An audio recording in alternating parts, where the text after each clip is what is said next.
네, 오늘 함께 읽으신 이제 창세기 35장 이 말씀을 함께 나누기 전에 이 말씀 우리가 더욱더 잘 이해하려면 그 전 상황에 대해서 우리가 함께 살펴봐야 됩니다. 35장 요 상황 바로 전에 야곱 가정, 그러니까 창세기 34장에서 창세기 34장에서 야곱 가족에게 굉장히 큰 위기가 찾아오게 돼요. 다른 것이 아니라 그의 외동딸인 이제 디나가 그 세겜 그 지역 추장인 세겜에게 이 성폭행을 당하는 사건들이 벌어지게 됩니다. 그 사건으로 인하여서 또 나머지 아들들이 이게 분노하게 되고 또 이제 여러 가지 뭐 할례를 하기로 뭐 이렇게 여러 가지 약속했지만 결국에는 이제 그 땅 그 지역의 그 족속들을 칼로 다 죽이게 됩니다. 또 그리하여서 또 가족 그 주변에 이제 지역의 사람들이 야곱 가족에 대한 또 복수를 꿈꾸게 되고 그래서 야곱 가족들은 굉장히 큰 위기에 처해져 있는 상황이기도 합니다. 그렇다면 우리가 또 왜 함께 또 요 바로 34장에 바로 또 우리가 고민해 봐야 될 것은 무엇이냐면 왜 야곱이 세겜 땅에 머물게 되었나에 대해서 우리가 한번 또 고민해 볼 필요가 있습니다. 창세기서 이제 33장에 보면 바로 이제 33장 또 이제 33장 3절에 보면은 또 이제 하나님께서 또 31장입니다. 죄송합니다. 31장에 창세기서 31장의 3절에 보면 하나님께서 이렇게 이야기하십니다. 여호와께서 야곱에게 이르시되 내 조상의 땅 내 족속에게로 돌아가라 내가 너와 함께 있으리라 하신지라 라고 하고 또 31장 13절에 보면 나는 베델 하나님이라 내가 거기서 기둥에 기름을 붓고 거기서 내게 서원하였으니 지금 일어나 이곳을 떠나서 내 출생지로 돌아가라 하셨느니라. 창세기서 31장에 보면 하나님께서 라반 삼촌의 집에 거하던 야곱에게 명령하십니다. 다른 것이 아니라 너 베델로 돌아가라. 다시 너의 그 조상에게 약속해 준 그 땅 가나안 땅으로 너 돌아가라 해서 야곱이 삼촌 라반의 집에서 약 20년 동안 일을 하다가 돌아가게 됩니다. 이제 그 과정이 또 만만치 않습니다. 또 처음엔 이제 삼촌 라반이 쫓아오고요. 또 이제 돌아오는 길에 또 앞에서는 또 20년간 기다렸던 그 복수를 기다렸던 에서 형이 기다리고 있었습니다. 그러나 이제 또 이번 주일날 담임 목사님 설교 그 배경도 어떻게 보면 그 야복나루죠. 야곱 그 에서 형을 바로 만나기 전 그 상황이었는데 어쨌든 그 삼촌 라반과의 그 문제도 그랬고 또 에서 형과의 문제도 그랬고 하나님께서 함께 하셔서 모든 것이 잘 해결되었어요. 그 위기에서 야곱이 벗어났어요. 정말로 이게 뭐 에서가 정말 20년 동안 이게 그래도 이게 20년이나 세월 동안 혈기가 빠지고 뭔가 인격적으로 성숙해서가 아니라 모든 것이 하나님의 은혜 가운데서 하나님의 그 도우심으로 말미암아서 그 위기에서 야곱이 벗어날 수 있었습니다. 그렇게 해서 이제 에서 형과의 그 관계가 회복되어지고 이제 에서 형과 각각 다른 길로 가게 됩니다. 근데 33장 창세기서 33장 17절에 보면 에서는 세일로 돌아가게 됐고요. 야곱은 숫곳이라는 곳에 이르러서 33장 17절에 보면 야곱은 숫곳에 이르러 자기를 위하여 집을 짓고 짐승을 위하여 우릿간을 지은 고로 그 땅 이름을 숫곳이라 부르더라 라고 33장에 나와 있어요. 그러니까 바로 이제 약속의 땅에 돌아왔는데 이제 베델로 돌아가야 되는 야곱이 숫곳에 이르러서는 자기를 위하여서 성경에서 정확히 기록하고 있어요. 그러니까 야곱 자신을 위해서 그곳에 집을 져요. 그리고 그동안 자기가 20년 동안 고생해서 이렇게 얻은 이 짐승들 많은 이 짐승들을 위하여서 또 집을 우릿간을 지어요. 그래서 거기 이름을 숫곳이라고 야곱이 명하였다고 성경은 나와 있어요. 근데 거기에서 끝이지 않아요. 야곱이 쭉 보니까 33장 18절부터 19절에 보시면 야곱이 밧단 어람에서부터 평안히 가나안 땅 세겜성에 이르러 성 앞에 그 장막을 치고 그 장막 친 밭을 세겜의 아들 아비 하몰의 아들들의 손에서 은 100개로 사고 해서 세겜 땅의 좋은 땅을 자신의 돈을 주고 삽니다. 다른 것이 아니라 또 그 땅 가운데서 또 자신을 위하여서 또 집을 짓고요, 우릿간을 짓고 또 밭을 사게 돼요. 그래서 거기에서 세겜 지역에서 정착하게 되는 상황들이 벌어집니다. 성경학자들이 이렇게 보기로는 이 세겜 땅에서 적어도 10년은 머무는 것으로, 아니면 더 길게는 더 길게 10여 년 동안은 머문 것으로 다들 이렇게 이야기하고 있어요. 왜 그러냐면 야곱의 아들들, 그러니까 시몬과 레위가 누군가 사람을 나중에 죽이지 않습니까? 34장에 보면. 그럼 그 정도의 힘이 있어야 되고, 또 디나도 성장의 여러 가지 이런 것을 봤을 때 적어도 10년, 아니면 더 그 이상이다, 뭐 이런 이야기들이 있습니다. 어쨌든 세겜 땅에 하루 이틀 머물렀던 것이 아닙니다. 굉장히 오랜 세월, 정말 오랜 세월 야곱과 그 가족들이 그 세겜 땅에서 집을 짓고 우릿간을 만들고 또 밭을 사서 지냈던 것을 볼 수 있습니다. 근데 이제 그것이 이제 문제가 돼요. 뭐냐면 34장에 보면 오랜 기간, 그러니까 참 오랜 세월이죠. 오랜 세월 그 세겜 땅에서 지내왔던 야곱과 야곱의 가족들의 모습에서 우리가 많은 것들을 찾아볼 수 있어요. 하나님을 떠났던 그 가족들의 모습들을 찾아볼 수가 있습니다. 무엇이냐면 34장 이제 보면 5절에 보면 이제 그 디나가 이 성폭행을 당한 후에 야곱이 그 딸 디나를 그가 더럽혔다 함을 들었으나 자기 아들들이 들에서 목축함으로 그들이 돌아오기까지 잠잠하였고, 우선 잠잠하였다고 이렇게 나와 있어요. 원래 참 아버지로서 이게 굉장히 큰 일이거든요. 자신의 딸이 참 큰 사건을 겪었는데, 어떻게 보면 바로 33장에 보면 야복나루에서 간절히 기도했던 야곱의 모습을 찾아볼 수 없어요. 잠잠히 있어요. 잠잠히 있고, 또 이제 그 뒤로 이제 아들들이 돌아와서 많이 화가 나요. 디나에게 벌어진 사건들을 듣고 너무너무 화가 납니다. 그래서 그 세겜 족속들하고 계속 이야기를 해요. 그래서 우린 감히 이 할례 받지 못한 이런 자들하고 같이 이거 혼례를 할 수 없다. 이거 어떻게 디나가 어떻게 이런 데 시집갈 수 있냐. 그래서 이 세겜 족속하고 서로 어떻게 보면 약속을 하게 돼요. 무엇이냐면 할례 받으면 결혼에 대해서 이제 서로, 그러면 우리들도 우리의 딸들 주고 너희들도 너희들의 딸을 줘서 우리 서로 한 민족으로 살자, 뭐 이런 약속들을 34장에서 쭉 하게 돼요. 근데 문제는 뭐냐면 이런 과정 속에서 아들들이 그런 결정들을 하고 서로 뭐 그 세겜 족속들하고 약속할 때 야곱은 단 한마디도 하지 않아요. 야곱은 단 한마디도 안 해요. 그게 문제입니다. 왜 문제냐면 그의 할아버지, 야곱의 할아버지 아브라함이 믿음으로 그 아버지 이삭을 어떻게 결혼시켰는지 알았을 거예요. 사실 알았을 거예요. 누구보다도 할아버지나 아버지를 통해서 그 결혼 이야기들을 들었을 거예요. 또 하나님의 그 언약들을 들었을 거예요. 근데 그가 정말 하나님의 그 언약된 그 백성들하고 이렇게 결혼하는 것이 아니라, 그 믿음의 순수한 혈통을 이어가기 위해서 결혼하는 것이 아니라 단순히 그 사건 하나로 인하여서 육체적인 그런 어떠한 뭐랄까, 그 또 하나님께서 내려주신 그 거룩한 그 표시인 할례를 어떻게 보면 이렇게 흥정하는 데 사용하는 그 아들들의 모습을 보면서도 야곱은 한마디도 하지 않아요. 이건 안 된다. 아무리 저들이 할례를 하더라도 결혼시킬 수 없다. 이거는 하나님의 뜻이 아니다 라고 이야기해야 되는 야곱이 단 한마디도 하지 않습니다.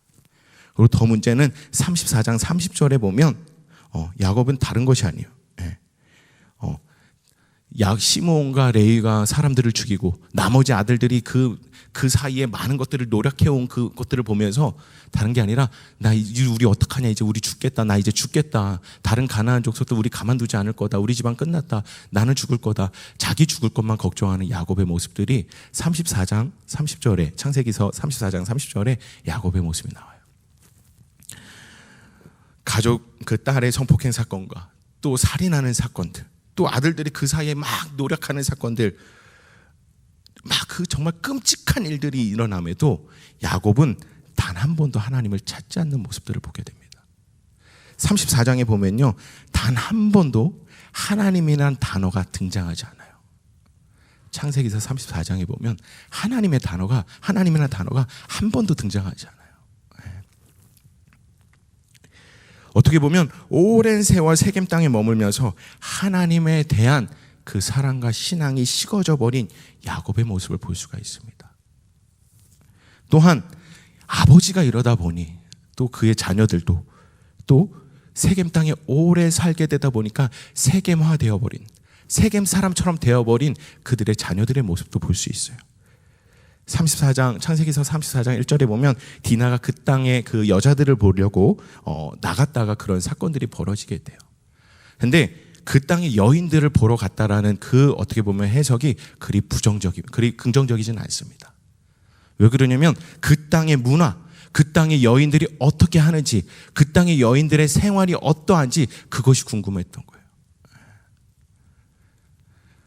쉽게 말하면 요즘 시대로 말하면 과연 여인들이 요즘 시대에 어떤 것이 유행하는지, 여인들이 어떤 것이 또 트렌드인지 여러 가지가 궁금했던 것 같아요. 세겜 여인들이 어떻게 살아가는지 궁금했던 것 같아요. 디나의 모습을 통해서도 볼 수 있고요. 또 아들들, 아까도 말씀드렸지만 정말 거룩하고 또 구별의 상징인 할례로 함부로 흥정하고요. 그 뒤로 살인하고 노력하고 이런 모습들이요. 사실 33장에 하나님께서 이제 너 야곱이라 하지만 너의 이름을 이스라엘이라 하겠다. 이름도 바꿔주시고 정말 그 약속의 그 믿음의 가정에 자녀들에게서 보여서는 안 되는 모습들이 가득해요. 살인하고요, 빼앗고요, 분노로 가득 차 있고요. 세겜 사람들과 다르지 않는 그 야곱의 아들들의 모습들을 쉽게 찾아볼 수가 있었습니다. 또한 오늘 본문 말씀에서도 보면 우리 함께 읽으신 35장에 보면 2절이나 4절에 보면 그들의 그 야곱의 집에 있는 사람들, 가족들이 나 이제 야곱 베델로 우리 돌아가자 했을 때 우상들 다 갖고 와 했을 때 많은 것들을 갖고 오게 되는 걸 보게 돼요. 이런 것들을 봤을 때 이미 야곱도 알고 있었어요. 그들이 다른 우상들을 섬기는 것도 알고 있었고요. 가족들에게 함께하는 그 식솔들이 다른 우상들을 섬기고 있는 것들을 다 알고 있었어요. 이미 세겜에서 오래 살면서 이미 세겜 사람들과 다르지 않는 모습으로 살아가고 있는 야곱 가족들의 모습을 우리가 볼 수 있습니다. 정말로 우리가 33장 주일날도 함께 담임 목사님께서 말씀해 주시면 정말 긴박한 상황이었거든요. 에서 형으로부터 죽을 수도 있었거든요. 그냥 20년 동안 고생했던 게 한순간에 그냥 없어질 수 있었던 상황이었거든요. 근데 하나님께서 함께 하셔가지고 은혜 주셔가지고 겨우 형님과 겨우 화해하고 이렇게 화목하게 되고 좋았는데 34장 보니까 33장 끝절에 보니까 이제 자기를 위해서 집을 짓고 자기를 그 만족을 위해서 살고 또 자기가 보기 좋은 대로 밭을 사고 그렇게 살다 보니 오랜 세월 살다 보니 이미 하나님을 잃어버린 야곱의 모습을 우리가 쉽게 찾아볼 수가 있습니다. 근데 정말 은혜가 무엇이냐면 이렇게 살고 있는 야곱에게 오늘 35장 보면 하나님이 야곱에게 이르시되 이렇게 시작되죠. 하나님이 먼저 찾아오세요. 야곱이 어디에서 막 기도하면서 이러는 것이 아니라 하나님이 이 상황 가운데 나 우리 죽으면 어떡하냐 이 34절에 두려움에 떨고 있는 이 야곱, 하나님을 찾지도 않고 있는 야곱, 이 야곱에게 하나님이 먼저 찾아오세요. 야 일어나, 너 베델로 올라가서 거기 거하며 내가 내 형 에서의 낯을 피하여 도망하던 때에 네가 내게 나타났던 하나님께 거기서 단을 쌓으라 하신지라. 하나님이 먼저 찾아오셔서 너 거기로 가, 베델로 가, 그리고 너 거기에서 단을 쌓아. 야곱도 고백하죠. 3절에 내가 거기 가서 내가 단을 쌓겠다. 단을 쌓는다는 것은 쉽게 말하면 하나님 앞에 예배드린다는 거예요. 하나님 앞에 예배드린다는 거예요. 무엇이냐면 예배드린다라는 거, 쉽게 말하자면 정말로 하나님이 유일하시며 하나님만이 내 삶의 전부시며 하나님이 내 삶에서 최고예요. 하나님밖에 없어요. 하나님을 하나님으로 높여드리고 하나님을 하나님으로 인정해드리고 오직 그 하나님만 영광 돌리는 것이 예배인 것이죠. 하나님께서는 오늘 그 예배의 회복을 야곱에게 명하셨던 거예요. 우상으로 세겜 사람들과 다르지 않게 살아갔던 야곱에게 그 예배의 회복을 명령하신 것입니다. 야곱에게는 굉장히 베델이라는 곳이 더 특별해요. 사실 왜 그러냐면 본인이 정말 그 가족을 속이고 그 축복권을 그 에서 아버지도 속이고 또 형님이 속여가지고 받았던 그 축복권 때문에 정말 죽을 수도 있었던 그런 상황들, 그래서 도망쳐 나왔던 상황들, 정말로 두렵고요. 집을 한 번도 떠나보지 않은 그 종용한 사람, 그렇죠? 야곱 에서처럼 막 이렇게 터프한 사람이 아니었어요. 집에서 있었던, 늘 집에서 이렇게 있길 좋아했던 야곱이 처음으로 나와서, 그것도 그냥 환영받으면서 나온 게 아니라 진짜 도망쳐 나온 거예요. 죽을까 봐, 형님한테 죽을까 봐 도망쳐 나와서, 잘 곳도 없어요. 얼마나 그게 긴박했으면, 얼마나 상황이 안 좋았으면, 우리도 찬양도 했지만 돌을 베개 삼아서 잤어요. 컴컴한 곳에서, 아무것도 없는 곳에서, 들짐승들이 언제 나올지 모르는 그곳에서 야곱이 잠을 청합니다. 근데 그곳에서 하나님께서 야곱을 만나주세요.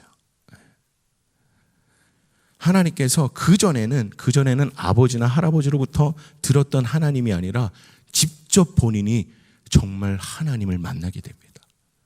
그냥 할아버지와 아버지로부터 들었던 언약이 아니라 직접, 창세기서 28장에 보면 직접 하나님께 그 언약을 야곱이 받게 돼요. 베델에게, 그 베델이란 곳이 야곱에게는 굉장히 특별한 곳이에요. 처음으로 하나님께 언약을 본인 스스로, 정말 본인이 하나님 앞에서 받았던 곳, 조상에게 그냥 내려왔던 그런 언약이 아니라 그 언약 그대로 하나님이 야곱에게도 나타나셔서 언약을 내려주셨던 그곳, 그곳이 야곱에게 있어서 베델인 것입니다. 그 언약은 다른 것이 아니에요. 내가 널 복주고 너로 인해서 많은 민족들이 복을 받을 것이고, 그리고 이 언약이 성취되기까지 내가 너를 떠나지 않을 거야. 혼자 있는, 두려워 떨고 있는 야곱, 정말 주변에 아무도 없는 그 두려움 가운데 있는 야곱에게 하나님께서 나타나셔서 그 언약을 해주시고, 마지막에 내가 너를 떠나지 않을 거야, 계속 같이 있을 것이라는 그 하나님의 언약을 받게 됩니다. 그래서 어떻게 보면 그 언약 가운데, 그 은혜 가운데 야곱이 또 그 은혜를 받아서 하나님께 서원을 하게 되죠. 약속을 하게 되죠. 날 무사히 돌아오게 하시면 내가 다시 돌아와서 이곳에서 단을 쌓겠습니다. 그리고 10분의 11조를 하나님께 드리겠습니다. 이 약속을 창세기서 28장에서 하게 돼요. 근데 이것을 까맣게 잊어버렸어요. 진짜 무사히 돌아왔는데 잊어버렸던 거예요.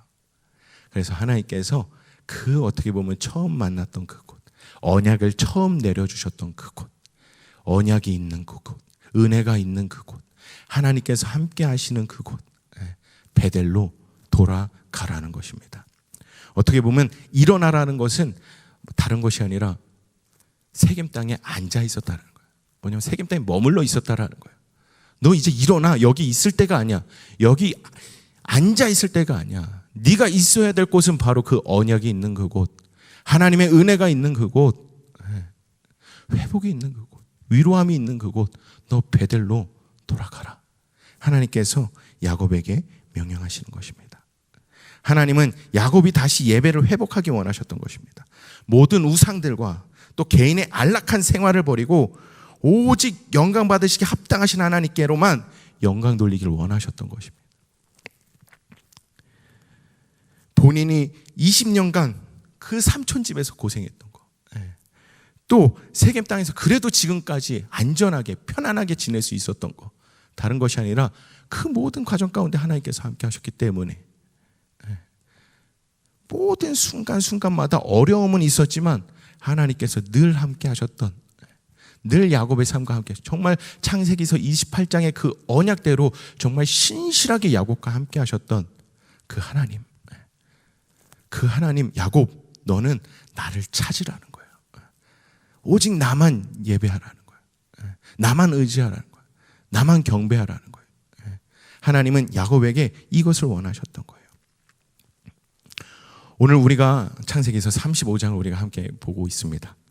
오늘 우리가 이 성경을 통하여서 하나님께서 우리에게 말씀하시는 베델을, 또 우리에게 개인에게 말씀하시는 그 베델을 회복하시는 밤이 되었으면 좋겠습니다. 장소도 장소지만 정말 신령과 진정으로 예배하는 우리의 마음의 중심이 어디를 향하고 있는지 이 시간 우리가 함께 고민해 보셨으면 좋겠습니다. 진짜 우리의 마음의 중심이 정말 하나님 내 삶의 전부십니다. 하나님만이 내 삶에 도움 되십니다. 하나님 없이는 내 삶이 설명되지 않습니다. 하나님만이 내 삶의 이유 되십니다. 하나님만이 내 홀로 오직 하나님만이 내 하나님 되십니다. 네. 하나님만이 이 어려운 가운데서 나를 건져내실 하나님이십니다. 나를 회복시키시고 나를 구원하실 분은 오직 하나님뿐입니다. 이 고백이, 이 마음의 중심이, 하나님을 향한 우리의 마음의 중심이 평창에서든 죽전에서든 집에서든 직장에서든 아니면 차 안에서든 어느 곳에서든 우리가 예배 드릴 때 이 마음의 중심 우리가 하나님께 있어야 될 줄 믿습니다. 이 하나님을 향한 우리의 마음의 중심. 만약에 몸이 우리가 주일마다 만약에 우리가 평창에 와도 우리 몸은 평창에도 우리의 마음의 중심이 영적인 세겜 땅을 향하고 있다면 우리가 돌이켜야 됩니다. 죽전에서든 차에서든 집에서 어디서든 우리가 예배를 드리고 있고 비대면으로 드리고 있고 하지만 마음의 중심이 다른 곳을 향하고 있고 다른 곳에 집중하고 있다면 우리가 돌이켜야 됩니다. 우리가 야곱처럼 하나님을 찾지 않고 디나처럼 세상에 관심에 더 있고 야곱의 아들들처럼 분노와 살인하는 마음과 노력하는 탐심의 죄악들이 우리 마음 가운데 혹이라도 있다면 우리가 돌이켜야 됩니다. 하나님께서 우리에게 원하시는 바로 그 베델은 우리의 마음의 중심이 어디를 향하고 있느냐. 혹시 우리가 세겜 땅에 향하고 있지 않은지 아니면 세겜 땅에 머물러 앉아 있는지 우리가 정말 우리의 삶을 한번 돌이켜 봐야 됩니다. 개인적으로 저도 또 약 몇 주간 또 올해 막 여러 가지 마음들이 있었어요. 참 많이 어렵고 다 마찬가지예요. 우리 선생님. 참 두려웠습니다. 어려웠습니다. 또 이렇게 하나님께서 어떻게 인도하실지 어떻게 함께 하실지 그것이 참 두려웠어요. 참 두려웠어요. 여러 가지 상황들을 보고 뭐 이렇게 했을 때 참 두려운 마음들이 가득했어요. 가정적으로도 그렇고 여러 가지 이렇게 이것은 저의 이 죄의 쓴뿌리에서 나오는 이런 불안과 이런 것들인데 그런 거예요. 그러니까 과거에 제가 막 이렇게 잘 이렇게 부모님으로부터 잘 받지 못했던 그런 상황들 때문에 괜히 두려움이 있는 거예요. 내 자녀들에게 내가 잘해줄 수 있을까? 근데 해줄 수 있는 게 많이 없더라고요. 그러면서 더 불안한 거예요. 내가 뭘 해줄 수 있는 게 많이 없구나. 그것 가운데 오는 그런 마음의 복잡함들 또 이런 여러 가지들이 저를 억누를 때가 있었어요. 앞이 보이지 않고 앞날이 보이지 않고 내일이 보이지 않는 그런 두려움 가운데 저를 억누르던 심하게는 굉장히 많은 어둠 가운데 지내는 시간들을 보냈던 적도 있습니다. 근데 또 말씀을 준비하면서 또 말씀을 묵상하면서 하나님께서 제게 말씀하시고 제게 깨닫게 해주셨던 것은 저의 삶이었어요. 6살 이후로 정말로 이거 진짜 망할 수밖에 없었던 한 집안의 어린아이, 그 어려운 환경, 그 어두운 환경 가운데서도 야 진서가 여기까지 인도해줬어. 그것을 제가 까먹고 있더라고요. 그것은 뭐냐면 지금껏 너를 인도했던 것처럼 앞으로도 인도할 거야. 개인적으로 사실은요, 제가 하나님께 처음 돌아오고 하나님 앞에 처음 깨졌을 때 하나님께서 제게 약속해 주셨던 말씀이 다른 게 아니라 내가 너와 영원히 함께 있겠다는 하나님의 그 음성에 제가 무너졌습니다. 다른 사람들 날 다 떠나는데 주변에 내게 필요한 사람들도 없는데 나와 영원히 함께 있겠다고요. 그 하나님의 음성에 무너져서 지금까지 왔어요. 그 하나님이 나와 함께 하신다. 비록 지금 앞이 보이지 않지만 하나님께서 나와 함께 하신다. 그 약속. 그래서 요즘은 혼자 뭐 이렇게 전 잘 기타를 치지 못합니다. 음악도 잘 하지 못합니다. 근데 혼자 막 이렇게 기타 치면서 찬양하고 막 기도하는 시간들을 가져요. 뭐 이렇게 혼자서 막 아무튼 뭐 교회 5층에서든지 아니면 평창에서 혼자 뭐 이렇게 혼자 있는 시간에 뭐 그런 시간들을 보냅니다. 그 시간들을 저에게는 회복하고 있어요. 왜 그러냐면 대학교 때는 지금보다 더 아무것도 없었던 시절이에요. 근데 기타 하나, 그 당시에도 기타 하나였어요. 기타 하나 들고 학교에 그 기도방이 기도실이 있었어요. 정말 뭐 상황은 해결되지 않고 그냥 뭐 그런데 그냥 기타 하나 들고 갑니다.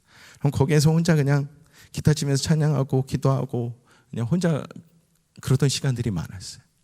근데 그 시간들이 제게는 참 은혜의 시간들이었어요.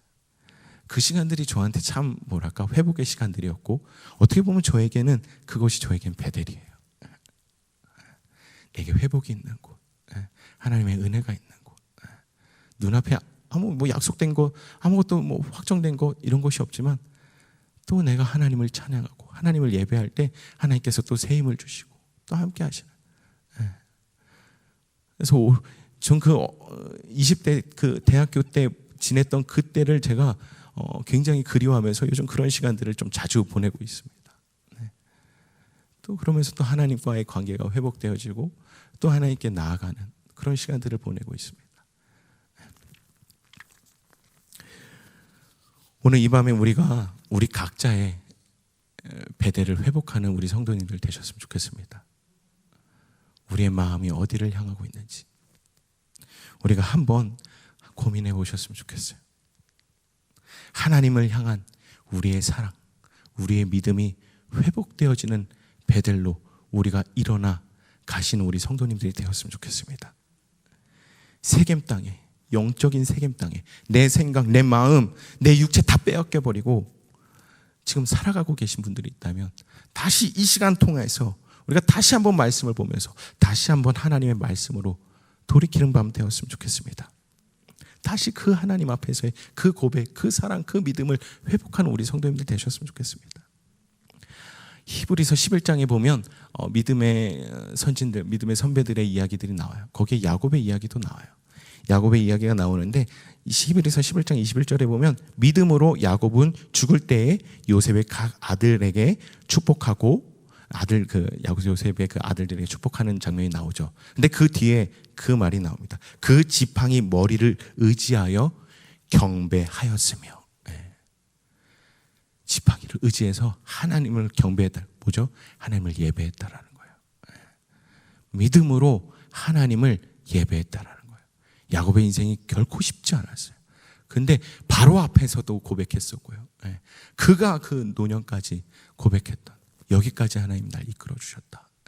하나님을 경배했던, 찬양했던, 예배했던 그 믿음의 야곱의 모습이 우리 가운데 있었으면 좋겠습니다. 하나님께서 인정하시는 그 믿음의 예배가 우리의 10년 가운데 회복되어지길 함께 기도하겠습니다.